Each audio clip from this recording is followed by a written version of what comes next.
Thank you very much. Can you hear me in the back? Okay.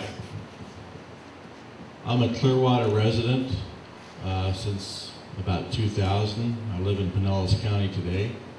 I've been coming to Clearwater since 1985 when I started doing services over here at the Fort Harrison Hotel and at the Sandcastle down there at Coachman Park.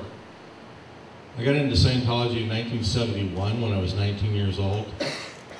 I was young once also, like you. Idealistic, looking for answers to life's questions. It wasn't in any of the books that I had read. My sister got involved in Scientology at a little junior college she was attending called Sierra College outside Sacramento, California. And at that time, Scientology was quite well known in Northern California. Transcendental meditation, Scientology, est. If you've ever been to California, you know they're pretty into out there stuff in California. It's a wide open place. There's a lot of free thinking going on in California. So in the college community in those days, people knew about Scientology, and it was not uncommon for somebody to invite you to an intro lecture or to have a friend that was involved in Scientology or transcendental meditation. There was a lot of things being explored, a lot of things being looked at.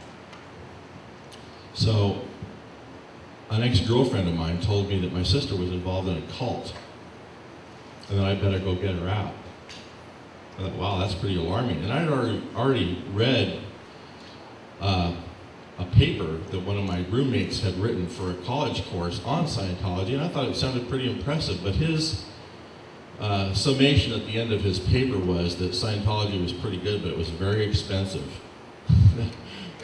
That was his conclusion. So I didn't really know much about it. I knew a little bit about it, so I went to rescue my sister from this cult. And that night I started the communications course, which is the first course in Scientology. So 34 years later, I found myself in the Sea Organization after many adventures along the way. I'm not here to tell you I didn't get anything out of Scientology. I'm not here to bash Scientology.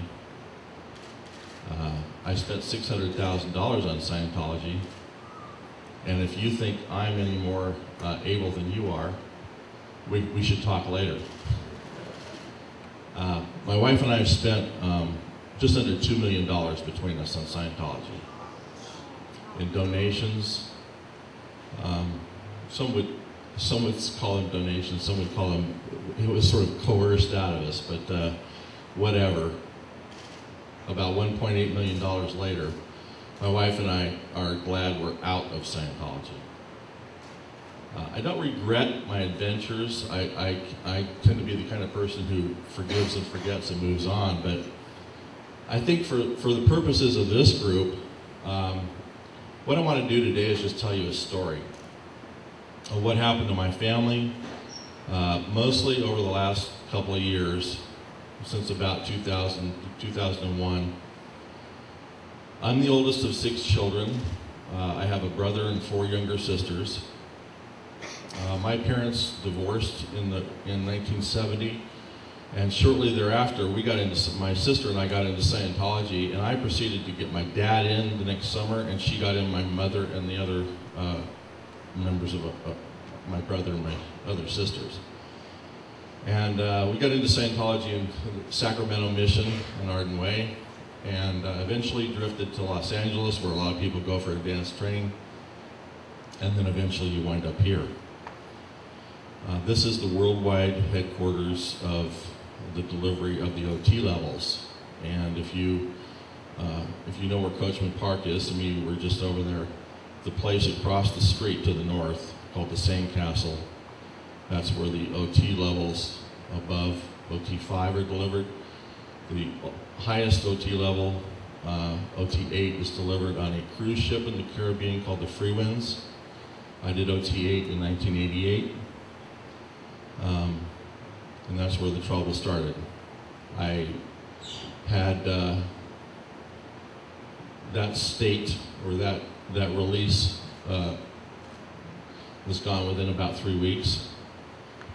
And about 10 years later, they noticed that all the OT8s were either dead or not happy, so they gathered them all together and put them through a course called basically a rehabilitation to do more OT7. They said, OT7, you're not really done.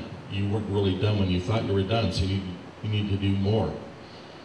Well, about $100,000 later, I decided that I wasn't getting anywhere. So I went through a bunch more training, and I trained up to become an auditor.